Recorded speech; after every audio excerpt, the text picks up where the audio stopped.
So have you ever started something you know that's going to be healthy for you, and then it turned out it was even better than you ever thought it would be?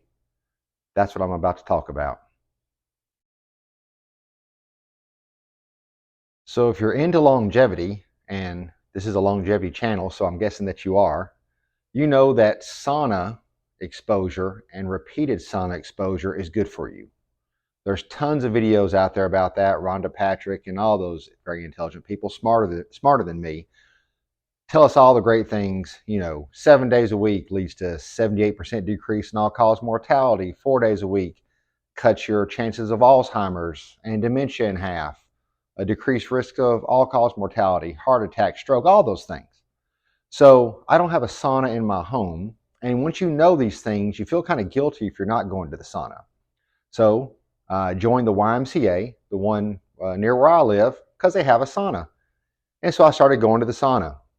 I went 4 days, then 3 days, got a little dehydrated, had to get more potassium and salt in my body. 4 days, then I went for 25 consecutive days.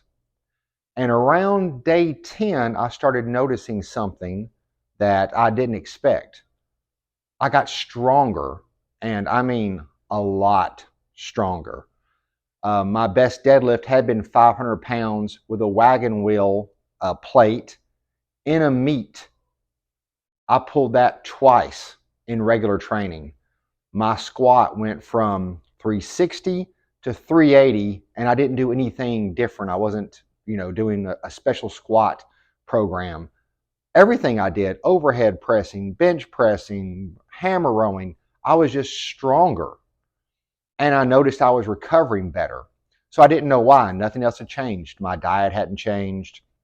I was sleeping the exact same, everything. And so I started doing research. Why was I getting stronger with sauna? And you couldn't find it right away. It wasn't really even on the first page with a Google search. I found it on the second page. Then I knew how to Google it.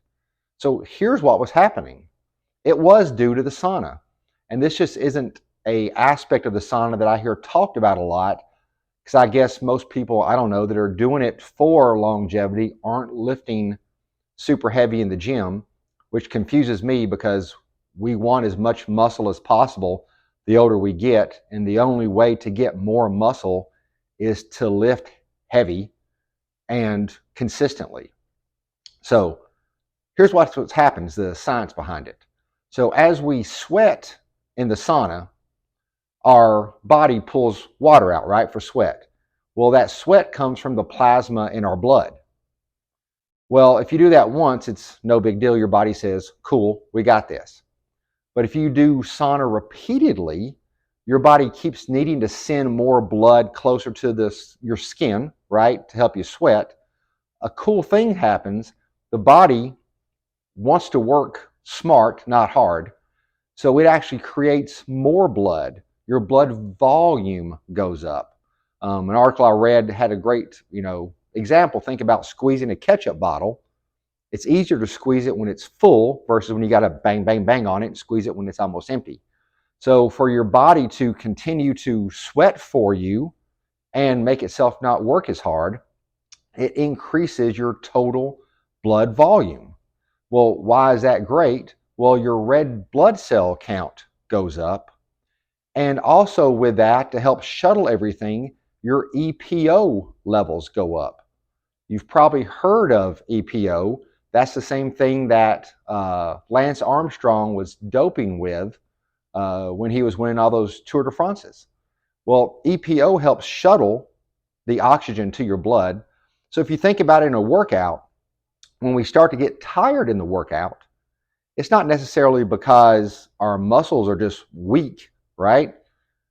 We're depleting the oxygen in our system and we're getting tired. Well, with this repeated sauna exposure, I've got more oxygen in my blood. So let's say I'm doing a heavy squat day. Well, it takes me about 10 to 11 sets to get to that heavy squat, right? To be sure that my body's not shocked, I don't get injured. Well, now I feel as good on set 11 as I did on set 2. And that goes for anything you're doing in the gym. You don't have to be powerlifting or anything like that. You're going to feel better doing resistance training. You're going to feel better on an elliptical. And because of that oxygen, it appears we recover better. And the science shows that that's going to make us stronger the next day. One thing as we, not necessarily as we get old, but any person that lifts, if you do a heavy CNS stressing type of workout, maybe you don't feel as good the next day. Well, with this sauna system and this increased blood volume and EPO, you do feel good the next day.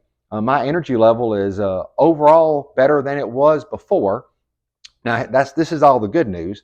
Now, the only downside is if you quit going to the sauna for a decent amount of time, like say a week, this level is going to drop. The body's going to recognize, hey, we're not getting that heat exposure anymore. Well, we don't need this blood volume, and your blood volume will go down. But it's easy to get it back, and here's what the study says. So researchers in Australia exposed trained athletes to 30 minutes of sauna exposure after a workout. After just four sauna sessions, they experienced a 17.8 expansion of their peak plasma volume compared to their normal training. There's another study that they did the same thing. They had runners go through a protocol of training with sauna and without. When they trained with sauna, they were able to keep their 5K peak running time 32% longer than without sauna. Again, why is that? It's the increased oxygen that's flowing through your body that's keeping you fueled, that's allowing you to exert more pressure, more force. Again, this is working with aerobic and anaerobic sports. There's clear evidence that sauna makes you stronger via the oxygen pathway. So that's what I wanted to talk about today. The sauna doesn't just help us with all-cause mortality, dementia, and all those wonderful things that we don't want to have to suffer from, but it's also helping us be stronger later in life with this increased energy. And as we know, that's going to help our lifespan meet up with our health span. And that's what we're going for, to be as strong and fit as we can as we age. That's going to keep us healthy. That's going to keep us safe. And that's going to help us living the best life that we can. So if you liked this video, I'd appreciate you giving me a thumbs up. Maybe subscribe to the channel. We'll see you next time. And remember, together, we can stop that clock.